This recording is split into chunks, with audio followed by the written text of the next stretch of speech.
So we're going to stick with international football, and this will go down really well with the Welsh people, but we're going to talk about England a little bit. One player in particular is getting all the hype, mate.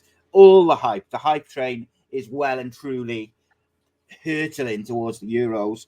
But in fairness, I think the lad has earned it. He came off the bench in the first friendly, had 100% pass accuracy, was very composed, did very well. Started then against Belgium, and by all accounts, from what I've seen, and then what I've seen people saying, didn't put much of a foot wrong. Kobbie Mainoo seems like he's the real deal, but he's also only 8 months into his first team career, which is mental. Yeah, pal of mine was saying, he's playing against a couple of bin men teams in Belgium and Brazil, and overhyped. But he gets man of the match. I won't name him. Rude that to name him, but he knows who he is. The thing is, mate, like, it's weird, right? Because I've seen people who I opinion I respect, people who know what they're talking about with football, and they are like talking about this kid like he's like they're calling him a generational talent, someone who's can be. I just feel people need to cool the jets a little bit. Yeah, relax. A little bit. Even if he just goes starting, maybe not, but see how who's not, but going 100%. I think he starts. I do. I think. Yeah, well, that's a different debate. I just think he's come in, he's done well, he's done very well at Man United. He's almost changed Man United's midfield. Yeah, he's better with Casemiro next to him, and he'd probably be better with Declan Rice next to him. So, Jamie Carragher was saying, like, him and Gary Neville were talking, and they were saying it was like watching a Portuguese when it was Mainoo, Rice, and Bellingham, which is the midfield I was on about, wasn't it, for the next 10 years. He said that it was like watching like a Portuguese or a European midfield, because the way they were just interchanging and the way they were moving the ball and the way they were all so comfortable on the ball, receiving it in tight spaces and just so composed. And I think none of them panic on the ball, do they? So that helps. Plus the great technique, and like I said, they can play in either position in the midfield, so they're comfortable wherever. And it's the balance of that three. When you look at their attributes and their type of game, it seems like a good balance, doesn't it? Like, where for so many years you had Gerrard, Lampard, Scholes trying to fit them in, whereas those three seem to naturally fit in together, don't they? Do you know what I mean? Like, and as a combination, it remains to be seen. And then you've got Maddison, Ward-Prowse, Henderson, all these other people on the bench. Like England, if England don't get to the final at the very least, mate, I think Gareth Southgate has failed, in my opinion. What, if they don't win it? No, if they don't get to the final, I think he's failed.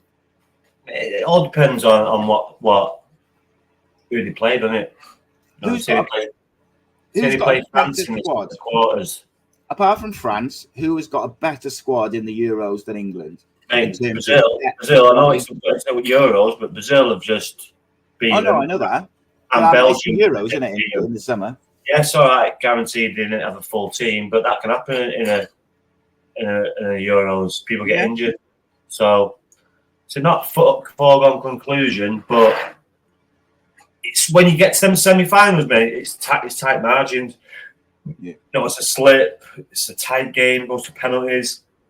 Yeah. Or unless someone steps up and you want match winners and as many match winners as possible. And England have got a few, to be fair. Foden can win you a game. Bellingham can win you the game. Kane can win you the game. Saka can win you the game. Rashford can win you the game. So there's a few there. Probably not named a couple more as well. So they've got match winners. The interesting thing, I think, like you look at what Bellingham with a goal. Yeah, James Ward-Prowse can't even get in the squad, like, which is crazy to me.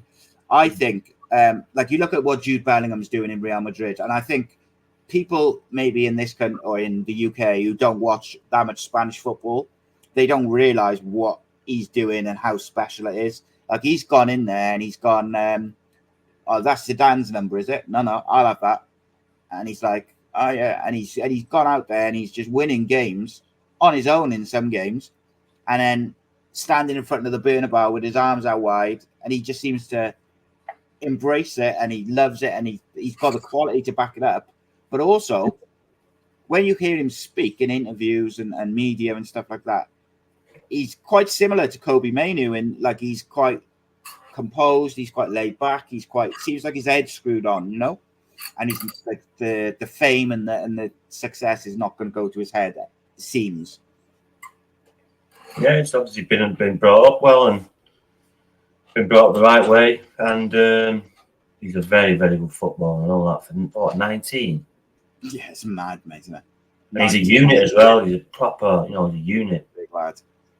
Mate, he's a special footballer, and I think the one thing they have got, England, is they've got quite a good mix of young players like Bellingham, Mainoo, Foden, these type of players. But like, even with like Foden and Saka, they're experienced at Champions League, Premier League. They're experienced footballers.